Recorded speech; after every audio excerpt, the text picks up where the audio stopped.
लगा, मैंने तो अय्यूब अध्याय 34। एलीहू का वचन। फिर एलीहू यह कहता गया, हे बुद्धिमानों, मेरी बातें सुनो, हे ज्ञानियों, मेरी बात पर कान लगाओ। क्योंकि जैसे जीभ से चखा जाता है, वैसे ही वचन कान से परखे जाते हैं।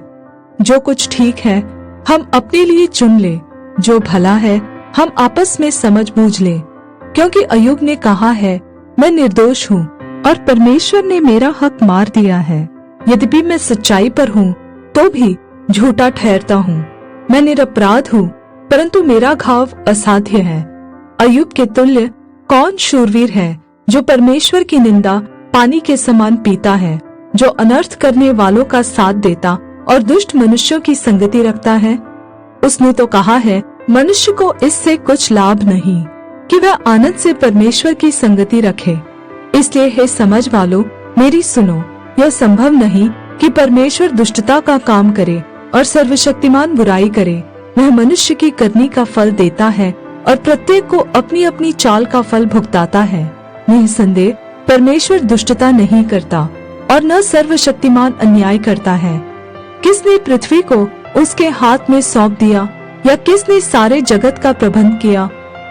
यदि वह मनुष्य से अपना मन हटाए और अपना आत्मा और श्वास अपने ही में समेट ले, तो सब देहधारी एक संग नाश हो जाएंगे और मनुष्य फिर मिट्टी में मिल जाएगा।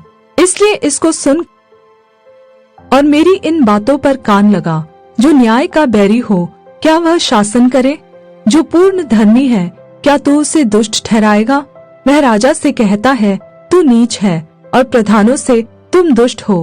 परमेश्वर तो हाकिमों का पक्ष नहीं करता और धनी और कंगाल दोनों को अपने बनाए हुए जानकर उनमें कुछ भेद नहीं करता। आधी रात को पल भर में वे मर जाते हैं और प्रजा के लोग हिलाए जाते और जाते रहते हैं, और प्रतापी लोग बिना हाथ लगाए उठा लिए जाते हैं। क्योंकि परमेश्वर की आंखें मनुष्य की चाल चलन पर लगी रहती है और वह उसकी सारी चाल को देखता रहता है।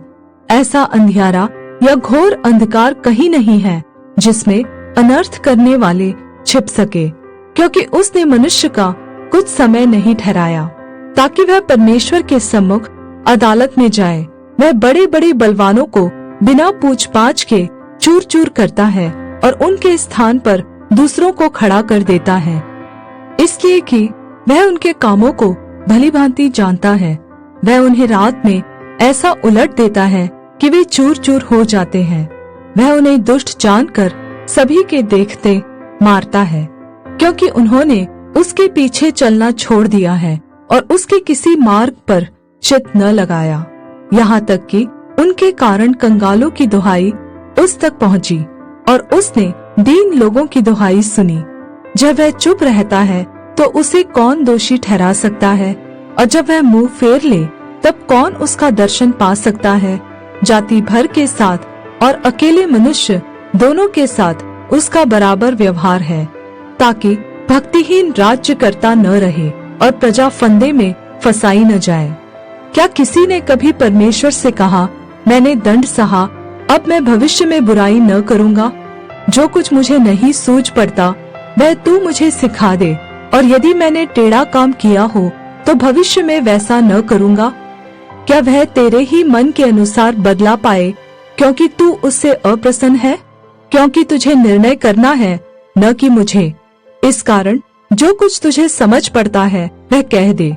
सब ज्ञानी पुरुष वरन जितने बुद्धिमान मेरी सुनते हैं वे मुझसे कहेंगे, अय्यूब ज्ञान की बातें नहीं कहता और न उसके वचन समझ के साथ होते हैं।